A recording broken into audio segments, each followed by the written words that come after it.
pamahalaang panlalawigan ng Laguna handa na rin sa posibleng malakas na lindol, partikular na sa mga lugar sa lalawigan na nasa ibabaw ng West Valley Fault. May ulat si Joseph Parapina. Dahil sa pinapangambahang maaring idulot ng lindol kung gagalaw ang West Valley Fault, inalerto na ng pamahalaang panlalawigan ng Laguna ang mga barangay, bayan at syudad na tinatamaan nito.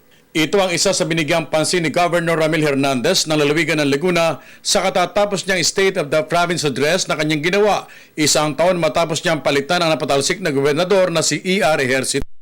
Mga syudad ang ating pong winawarningan dyan mula San Pedro, Binyan, Santa Rosa, Cabuyao at saka Calamba.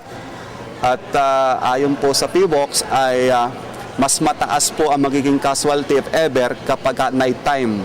Sa nasabing okasyon, pinasaringan na rin ng lokal na opisyal ang kampo ng mga ehersito na makipagtulungan na lamang sa mga programa ng lalawigan sa halip na puro puna. Total naman niya, malapit na rin ang halalan sa 2016.